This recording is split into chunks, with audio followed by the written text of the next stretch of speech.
Parang may paparating. Alam niyo ba mga kaibigan, karamihan sa atin alam ang tragic na kwento ng lumubog na barkong Titanic, yung nambuhalang barko na kilala noong 1912. Pero may isang tahimik na bayani sa kwentong ito na hindi masyadong nababanggit. Ang pangalan niya si Jenny, ang pusa ng barko. Si Jenny ay hindi lang basta pusa, siya ang official mouser ng barkong Titanic. Ibig sabihin, trabaho niya ang manghuli ng mga daga sa barko. Ang totoo, nanganak pa nga siya ng maraming kuting habang nasa sea trials pa lamang sila.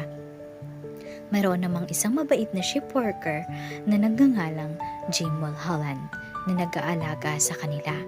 Gumawa siya ng komportableng pahingahan para kay Jenny at sa mga baby niya na malapit sa kusina kung saan mainit-init ang paligid at malapit sa mga boilers.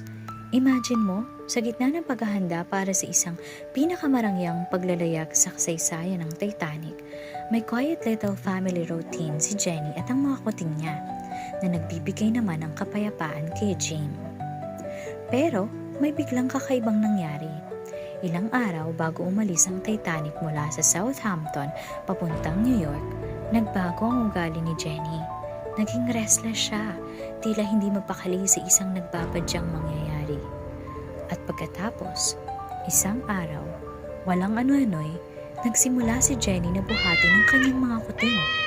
Isa-isa, dahan-dahan niya itong kinagat sa batok para maidala pababa ng hagdanan ng barko. Oo, pababa ng barko. Binuhat niya ang bawat isa, paulit-ulit, hanggang sa ligtas na nadala ni Jenny ang mga batang pusa sa baybayin na malapit sa daungan ng barko. Nakatayo lang si Jenny at nagtataka. Ito namang si Jim ay pinapanood ang mga pusa.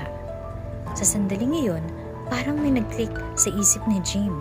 May pakiramdam siyang hindi maipaliwanag.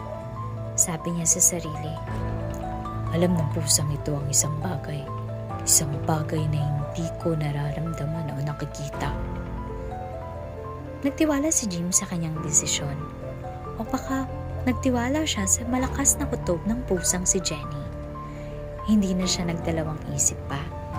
Agad-agad, inayos niya ang mga gamit niya at tahimik na umalis sa barko. Kahit pa bumubusina ng pag-alis ng barko, hindi na siya sumakay ulit sa Titanic. At alam na natin kung ano ang nangyari. Lumubog ang isang malakas, malaki at engrandeng barko ng Titanic. Pagkaraan ng maraming taon, ibinahagi ng isang matandang Jim ang kwentong ito sa isang journalist.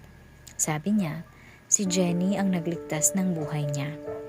Ang instincts ng pusang si Jenny ay sinauna, tahimik, katakataka, pero walang duda. Ang tanging malakas na kutob ng isang simpleng pusa ang natanggap niyang himala sa gitna ng hindi malilimutang trahedya. Totoo man o hindi ang kwento ni Jenny, tandaan ang aral na ito.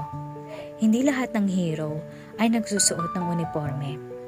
Minsan, mayroon silang balahibo, may mga matang nakakakita ng pagbabago, at isang puso na alam lang talaga ang nagbabadyang panganib na darating sa mundo. Ang mga hayop, tulad ng pusang si Jenny, ay may disenyo ng karunungang mula sa Diyos na minsan ay mas malalim pa sa ating mga tao.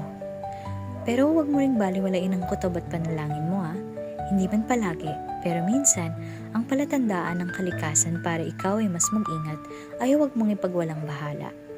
Matuto ka pa rin huminto at tignan ang paligid mo, manalangin at masdan ang mga palatandaan ng kalikasan.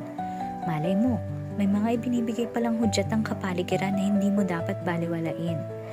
Mabuti na lang, nilikha ng Diyos sa mga tulad ni Jenny, isang pusong may malakas na pakiramdam sa mga panganib.